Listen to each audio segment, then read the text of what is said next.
para contemplar las maravillas de la Córdoba califal. Pero bajo estos monumentos extraordinarios, otra Córdoba, más antigua y desconocida, esconde su historia. La Córdoba islámica jamás habría tenido la importancia que tuvo si no hubiera bebido de la ciudad romana. Ahora, un colaborador de National Geographic utilizará las últimas tecnologías para descubrir lo que hay bajo sus edificios y sus calles, buscando revelar sus misterios más ocultos. Cuando visualizamos, estamos no solamente creando un espacio, pero también recreando su uso a través del tiempo. Fabio Amador se une a los mayores expertos en la historia de la ciudad para descubrir y recrear el pasado perdido de Córdoba. Un lugar clave en la historia de la civilización occidental.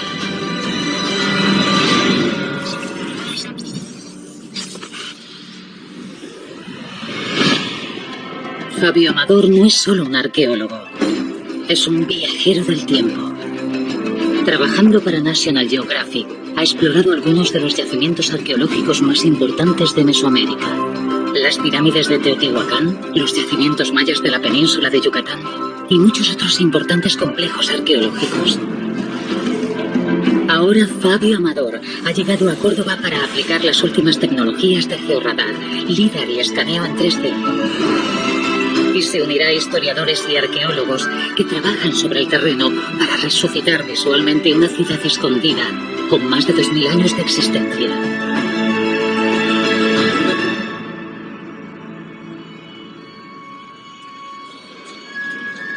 He llegado a Córdoba buscando un pasado escondido y para conseguirlo quiero conocer a uno de los mayores expertos de la historia romana y las posteriores culturas que habitaron la ciudad.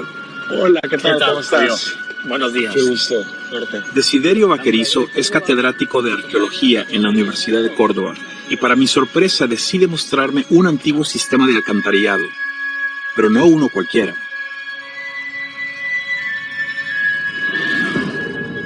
Siento que estamos explorando el esqueleto del mundo romano. Justamente estamos en el inframundo. Efectivamente, hay que hacerse a la idea de que todo esto estaba por debajo de la línea del suelo. Debes pensar que estamos en la primera planta de un garaje, de un edificio actualmente privado. Y varios metros por debajo tenemos una línea que marca, digamos, el inframundo de la propia ciudad romana, que es el sistema de evacuación de agua.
Ciudades es absolutamente moderno.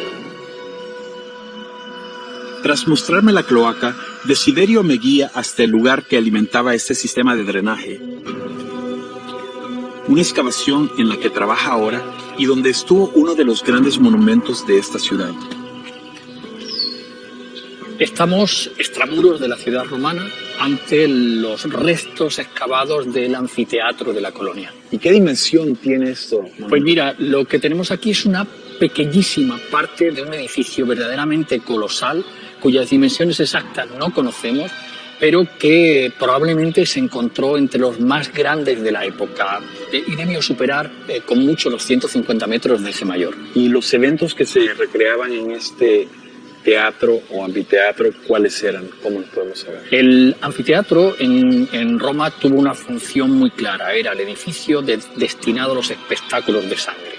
Fundamentalmente, lucha hombre-hombre, lucha hombre-fiera, lucha fiera-fiera, y también las ejecuciones a bestias, es decir, a través de las bestias o de cualquier otro tipo. Todo ello convertido de alguna manera en espectáculo.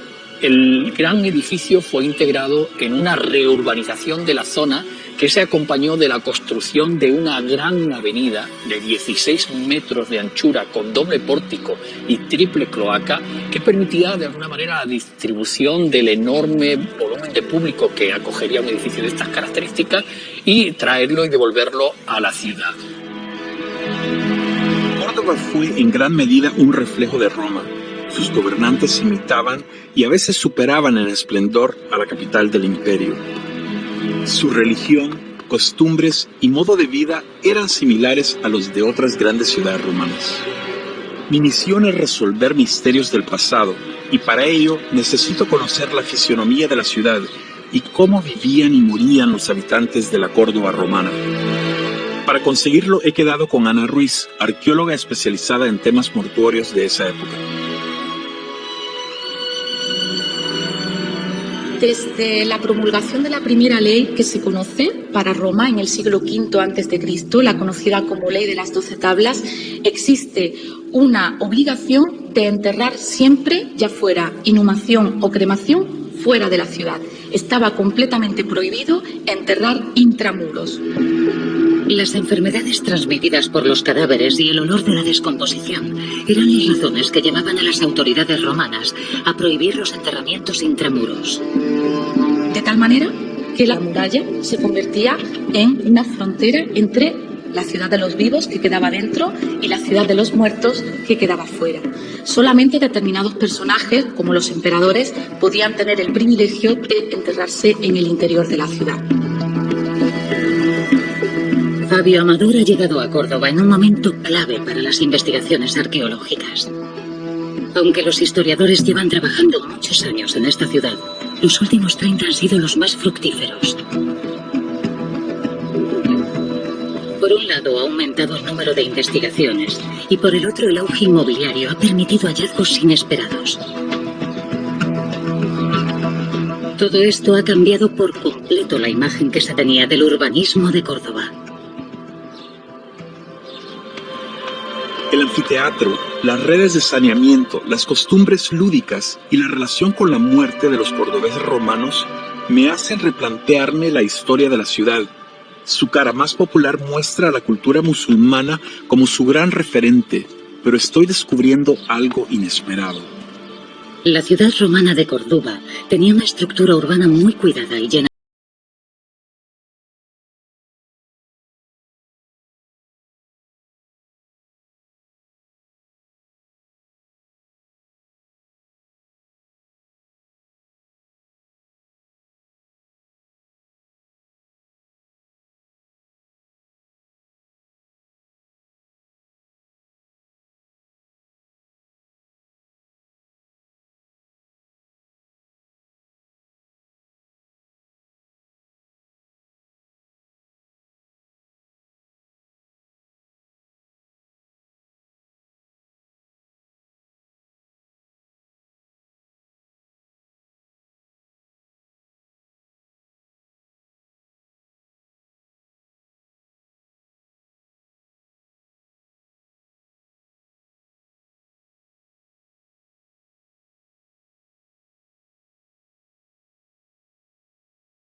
La privilegiada situación geográfica de Córdoba fue la responsable de su creación.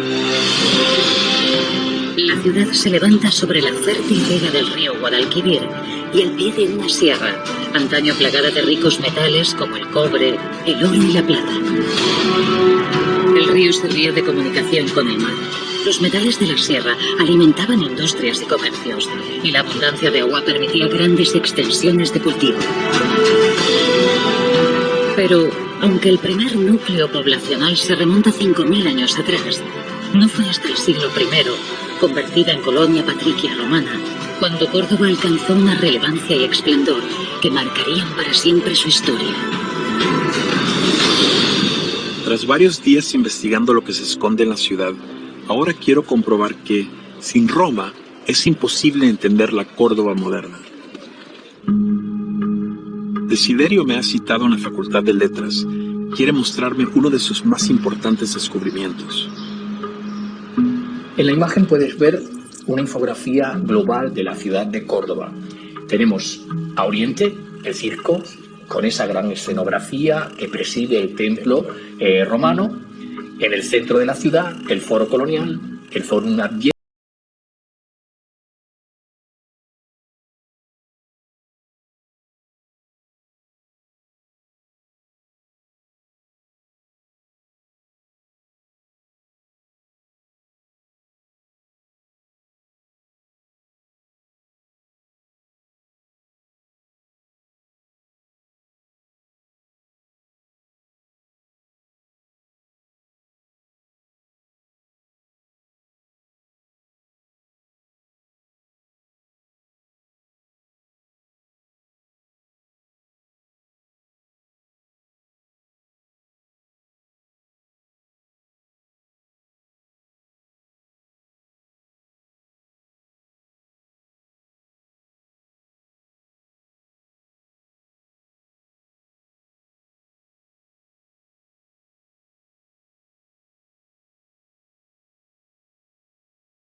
Estos grandes edificios van a guiar mi investigación.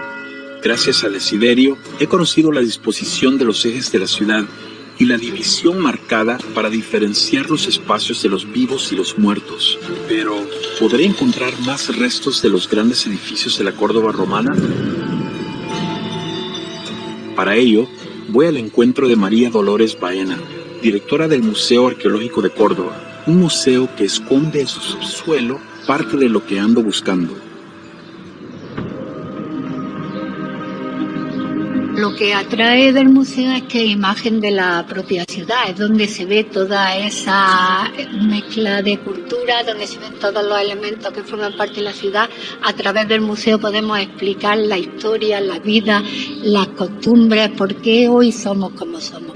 Aparte de tener una colección magnífica de todas las épocas históricas, y muchísimos museos del mundo nos piden préstamos para exposiciones. El propio museo tiene unos elementos que forman esa imagen, ese alma de la ciudad. Estamos sobre el teatro romano, que se puede visitar, por eso este museo es mezcla y es a la vez imagen de lo que es la ciudad. Y en el sótano, lo que tenemos son los restos de la infraestructura a nivel de cimentación, porque fue una cantera dentro de la propia ciudad. Cuando el teatro ya no sirve, el teatro se va destruyendo, pues para construir otro edificio lo que se hace es coger esos elementos arquitectónicos, esa sillería, esa piedra, para construir otro edificio. Y lo que van dejando son lo que no les servía, que es la decoración. Esa decoración nos permite reconstruir como era, por ejemplo, toda la fachada del teatro. No fueron guerras ni terremotos lo que destruyó estos edificios, sino el abandono y el tiempo. Los sillares y lo poco que queda del graderío me sirven de punto de partida para la reconstrucción visual del antiguo teatro. ¿Qué es lo que no se puede ver en ese teatro? ¿Cómo se construye un teatro romano? Y eso sí lo tenemos nosotros aquí, porque se ve la manera de construir, se ve el Opus Caementicium, que es el primer hormigón que se conoce en la historia, y ahí está, fraguando desde hace 2000 años. He conseguido reproducir en 3 dimensiones lo que queda del teatro y descubrir las trazas, cimientos y una parte del área destinada a los espectadores. Nuevamente, el escaneo que logramos hacer nos permite por lo menos captar unos elementos de las graderías y pues esto nos empieza a dar las nociones de qué tan grande es. Y además, creo que esta herramienta es, sin lugar a dudas, una herramienta de futuro que puede permitir sin ninguna dificultad reconstruir el edificio completo por uno de los criterios que, digamos, facilitan las cosas en la arquitectura romana, y es que es extraordinariamente modular. Es decir, conociendo una pequeña parte de este tipo de edificios, se puede imaginar recrear prácticamente el resto. Pero para que te hagas una idea de las dimensiones, fíjate, esta es una sobreimposición sobre el plano actual de Córdoba, y fíjate que abarca un montón de edificios, entre los cuales la huerta de conventos, edificios históricos. Y esto pues sería imposible excavarlo todo, por eso es que es brillante que justamente el Museo de Arqueología es un palacio del siglo XVI que está declarado bien de interés cultural. Claro. Entonces es imposible tirarlo para poder excavar debajo, ¿no? Hay que jugar precisamente con las nuevas tecnologías para poder ver ese pasado. Los grandes edificios me hablan de la ciudad, pero busco también pistas que me hablan de cómo vivían aquellos cordobeses romanos. Quiero saber cómo eran sus casas, cómo estaban decoradas y cómo se reflejaba su cultura entre sus paredes. Sigo en busca de respuestas y esta vez las encontraré en un lugar que nunca habría imaginado.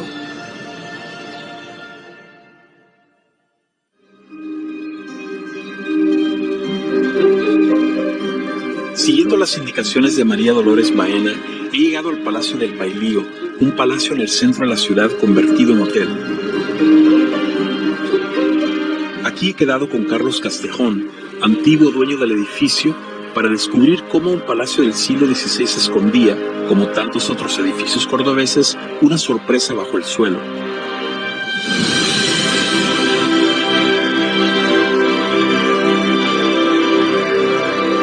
Carlos vivió en esta casa desde niño y recuerda un momento crucial de su historia. Efectivamente, para solucionar el problema de la suciedad que provocaba el traslado de la leña y del carbón desde la puerta de entrada hasta el fondo de la casa, pues mi abuelo, en una ocasión, cuando mi abuela le protestaba por la suciedad que dejaban los traslados esos, le dijo en un arranque varonil: María Isabel, no te preocupes, voy a hacer un túnel que vaya desde el fondo de la casa hasta la entrada, y por ahí pasarán los operarios y no te van a ensuciar ya más la galería. Entonces, pues empezó la excavación, y cuando iba a mitad de la excavación se encontró con la ruina romana. Así fue como salió a la luz una de las domus romanas mejor conservadas en la actualidad. Una casa típica de las clases más adineradas que yacía en el subsuelo de la ciudad. Estas domus disponían de varias habitaciones como dormitorios, comedor, sala de visitas, saneamiento y muchas otras comodidades. Pero no todos los romanos podían disfrutar de este nivel. Las clases más modestas vivían en insulae, edificios de apartamentos muy sencillos, a veces de una sola habitación. La baja calidad de los materiales utilizados en las insulae hacían que sufrieran frecuentes hundimientos de incendios. Por fortuna, las domus se construían con más calidad. Y eso ha permitido que ejemplos como este perduren hasta nuestros días, siendo una valiosa fuente de información para los arqueólogos. Dentro de los edificios modernos, contemporáneos, tenemos restos de casas romanas, lo que nosotros llamamos domus, que son casas, digamos, unifamiliares. Estas domus tenían mosaicos y esos mosaicos son los que se conservan también, a la vez que en este museo se conservan en algunas zonas de Córdoba.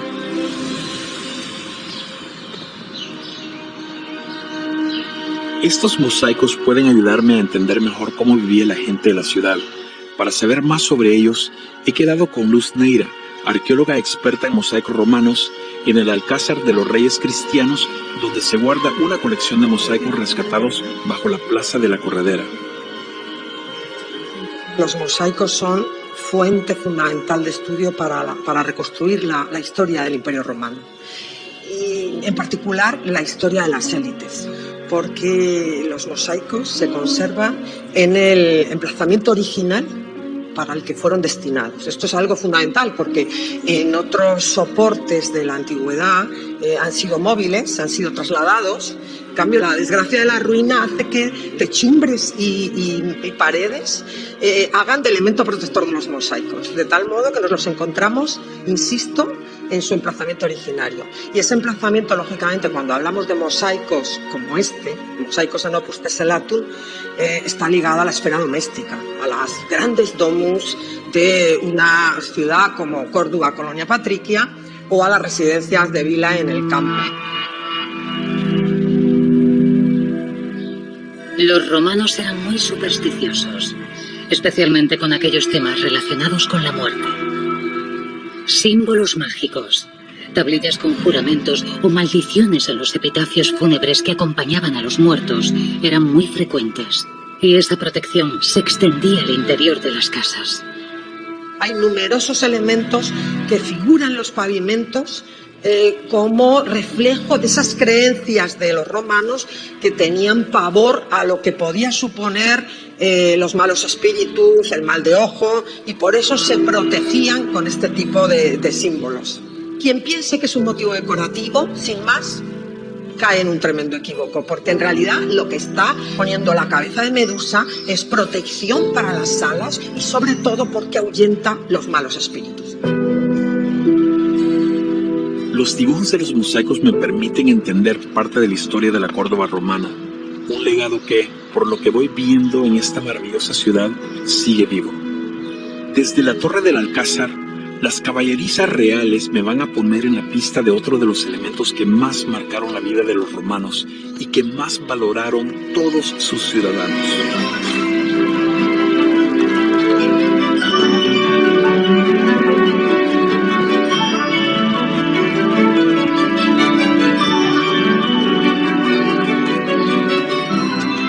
Los caballos hispanos fueron muy valorados por los romanos.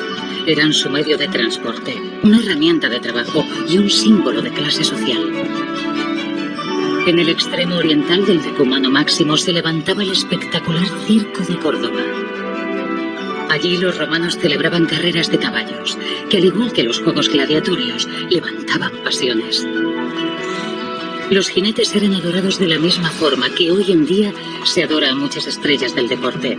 Y los caballos vencedores, junto a sus entrenadores, eran ensalzados y sus gestas inmortalizadas en mosaicos.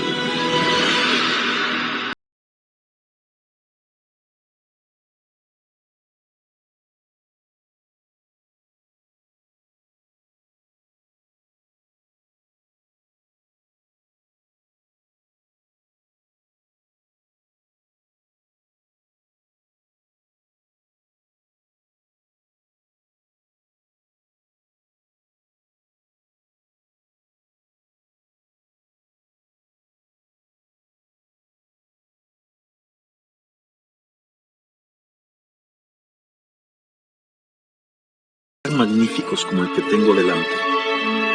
¿Por qué desaparecieron?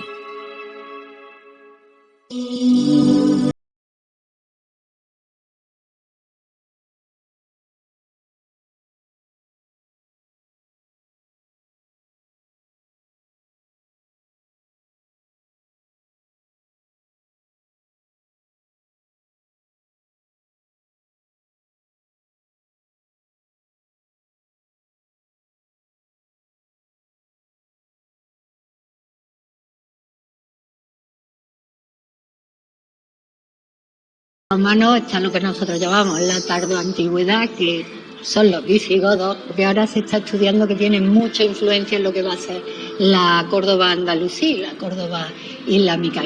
La arqueología nos muestra que durante los siglos VI y VII el urbanismo de la ciudad sufrió importantes cambios, desde las infraestructuras viarias e hidráulicas hasta las viviendas o espacios públicos. Especialmente importante fue la contribución de la comunidad cristiana, materializada en iglesias y basílicas todavía hoy muy poco conocidas.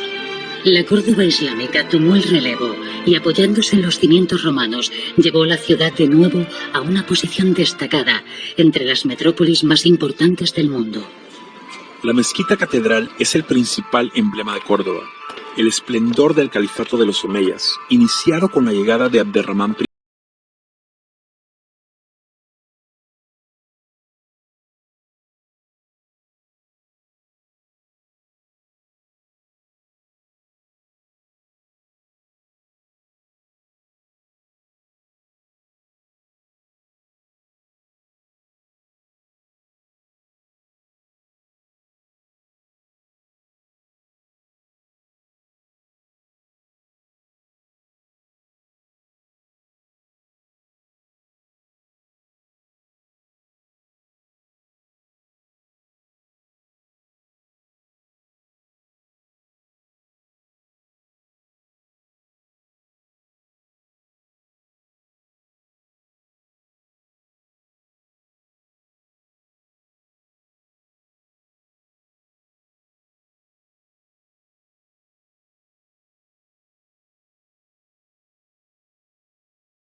De San Vicente, y que no es la cuestión fundamental interpretar esta estructura como parte de la Basílica de San Vicente. Nosotros lo que planteamos es que el concepto sobre el que hay que trabajar es el del complejo episcopal. Es decir, un barrio extenso dentro de la ciudad, mucho más grande, que ocuparía parte del oratorio de la mezquita, con orientaciones diferentes, en fases diferentes. Los arqueólogos sostienen la hipótesis de que cuando Abderramán I llegó a Córdoba en el año 756, en el interior del recinto amurallado, los cristianos habían construido, entre los siglos VI y VII, un complejo episcopal. Una zona muy extensa, con más de 2 hectáreas, donde se encontrarían varios edificios cristianos, además de una basílica consagrada a San Vicente. Sobre esta basílica se piensa que Abderramán I mandó construir la mezquita. Los romanos habían desaparecido siglos atrás y los visigodos reutilizaron el material de sus templos, casas, edificios y monumentos. Los musulmanes hicieron lo mismo. En esta zona hay mucho dinamismo arquitectónico, es decir, se concentra mucho la construcción monumental en esta zona de la ciudad. Y muestra de ello es una de las cosas que ha estudiado Rafa, ¿no?, que es la reutilización de los materiales arquitectónicos que decoraban ese edificio en la construcción de la mezquita. Eso lo has encontrado en ese contexto también. Durante la construcción de la primera mezquita utilizaron mucho material reaprovechado, tanto romano como tardoantiguo, que es lo que podemos ver dentro del edificio cuando entramos. Basas, fustes, capiteles, cimacios, son todos elementos reaprovechados de distintos edificios. Lo interesante es que en ese dinamismo muchos de esos edificios, muchos de esos materiales son romanos reutilizados en edificios tardoantiguos. Posiblemente nunca podamos excavar ni ver las ruinas de los restos cristianos y romanos bajo el área de la mezquita catedral. Los estudios presentes y futuros serán con técnicas indirectas que no destruyan el patrimonio actual y basadas en el análisis de imagen tridimensional, como las empleadas por Fabio Amador. Son muchos los misterios que permanecerán enterrados y este es un gran reto al que se enfrentan los arqueólogos. Estudiar el pasado sin destruir el presente. Comprendo que tanta belleza eclipsara la historia de Roma en la ciudad, pero Roma también está aquí, en las entrañas de la mezquita. Roma es parte de todo cuanto voy encontrando en Córdoba, sus casas, sus monumentos, su urbanismo. La Córdoba romana llegó a albergar cerca de 50.000 habitantes en una de las zonas más calurosas del sur de la península. Sin embargo, disfrutaban de jardines, baños públicos y huertos. El abastecimiento de agua no fue un problema para Córdoba.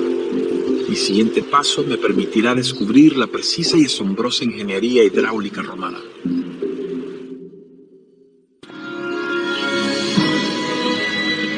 mis paseos por las calles y patios de Córdoba me sorprende el verdor, la cantidad de plantas que refrescan esta ciudad del tórrido sur de España.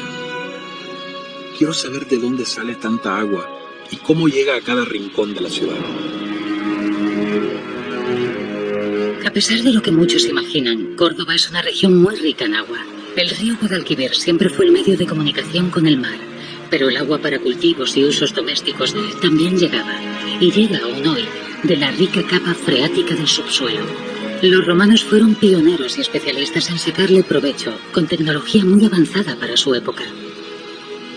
Los árabes fueron grandes maestros en la conducción y manejo del agua, y supieron apreciar el trabajo y la ingeniería de los romanos.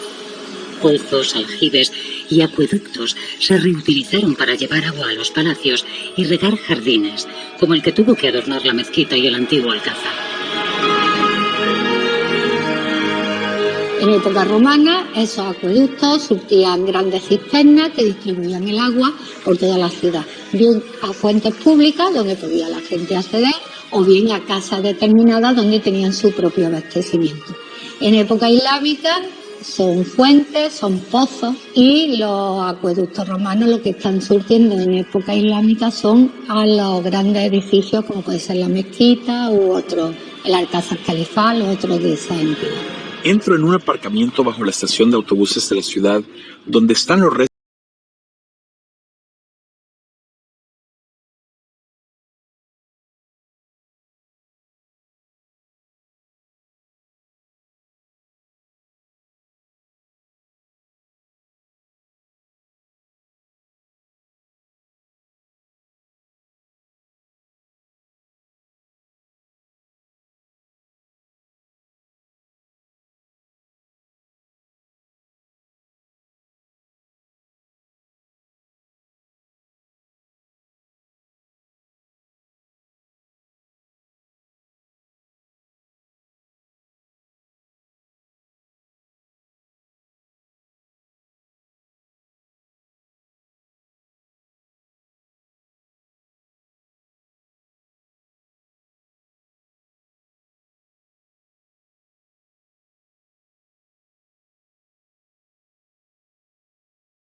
lleva hacia una ciudad mágica que desapareció poco después de deslumbrar al mundo.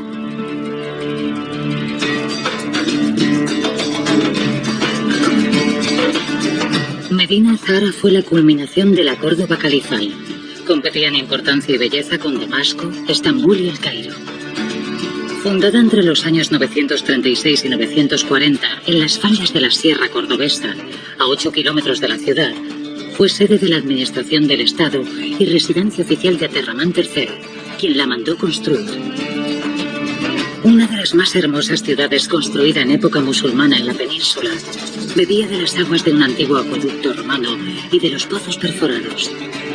Roma sustentaba así el avance de esta nueva era de esplendor, y los musulmanes, acostumbrados a vivir en climas áridos, mejoraron canalizaciones, pozos y acequias, hasta hacerse verdaderos expertos en el manejo del agua.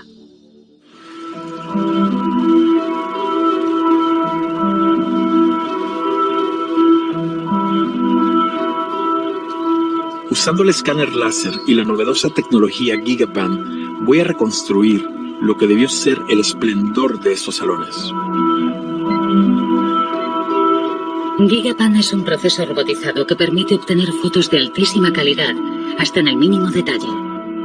Una vez fijados los límites de la zona a fotografiar, el sistema Gigapan divide en filas y columnas los objetos en el área seleccionada y calcula el número de imágenes necesarias.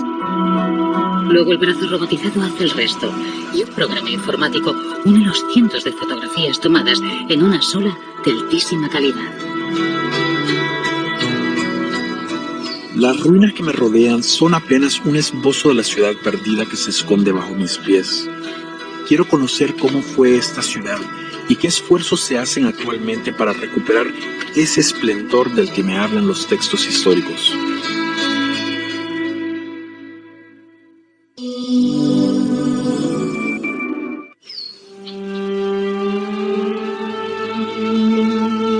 Las crónicas nos cuentan que hasta 10.000 personas trabajaron para levantar Medina Azahara desde el comienzo de su construcción en el 936. Abderramán utilizó los mejores materiales de la época: mármoles, piezas preciosas, oro, trabajados por los mejores artesanos que hicieron de la ciudad el símbolo de poder que Abderramán pretendía. Recorro parte de la ciudad mientras tomo notas y analizo cada rincón. A mi encuentro sale Alberto Montejo, director del complejo de Medina Azahara. Alberto quiere mostrarme el Salón de Abderramán III, o Salón Rico, la mayor expresión de la arquitectura y el arte del siglo X.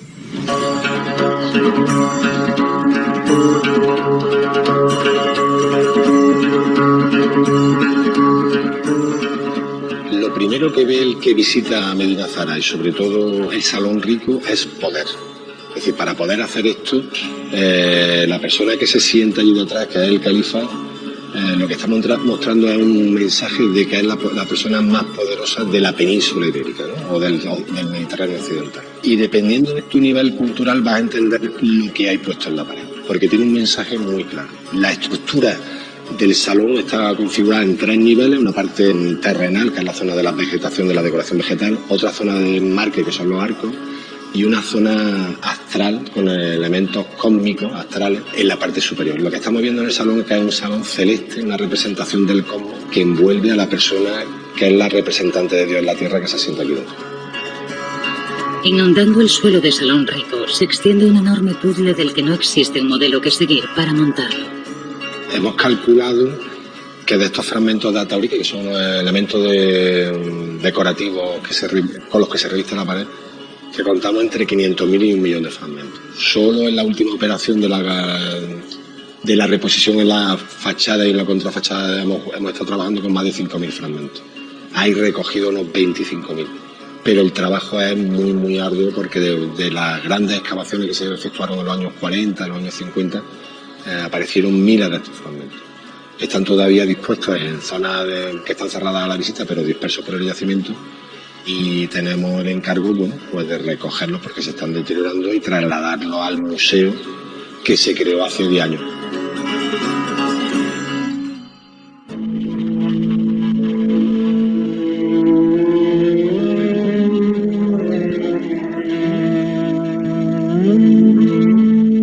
Abderramán III se rodeó de los mejores médicos, matemáticos y astrónomos, todos al servicio de la corte. El conocimiento era poder, y Al-Hakam II, su hijo y sucesor como califa, lo apoyó incondicionalmente. Y lo que creemos es que lo que están haciendo los intelectuales, que están haciendo todo el diseño, todo el programa simbólico que se representa aquí, es manifestar de forma clara el logro científico que se ha alcanzado en la corte de Al-Ándalus, en la corte de Medina Azahara, que supera a sus oponentes, a sus enemigos, los califas abasíes de Bagdad. El tamaño del yacimiento es enorme, aproximadamente de 115 hectáreas, de las cuales hasta el momento solo se han podido excavar un 10%. Cada temporada de excavaciones aparecen nuevas sorpresas y nuevos fragmentos que incluir en este enorme puzzle. Pero es que debajo de esta Medina Azahara que vemos, de este salón rico que hay más edificaciones de las fases anteriores de Medina Azahara, que es comprender desde los orígenes cómo ha ido evolucionando Medina Azahara urbanística y artísticamente. En el año 1010, algo menos de 100 años desde que naciera Medina Azahara, una guerra civil contra los bereberes destruyó la ciudad con tal vehemencia que llegó a perderse su nombre y su localización. En apenas unos años, la ciudad se convirtió en un sueño del pasado. Cuando se abandona la ciudad, no se abandona completamente, ¿no? A principios del siglo XI. La ciudad sirve como fuente de materiales de construcción, de capiteles, de basas, se expolian los metales de las puertas, las tuberías de plomo. Y posteriormente, ya a partir de época cristiana, de época bajo medieval, se va a utilizar como cantera para las piedras. O sea, una cantera perfecta porque salen los bloques de piedra ya tallados.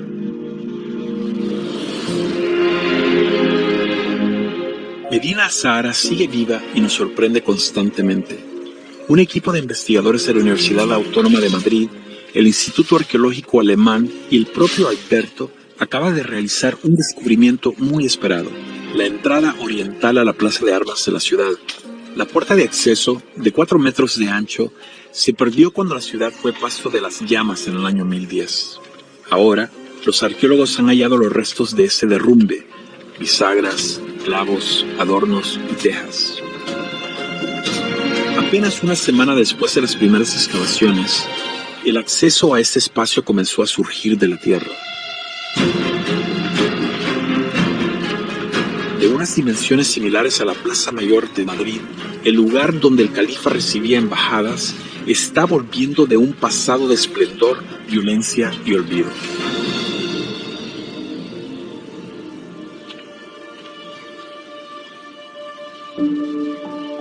Medina Azahara, como toda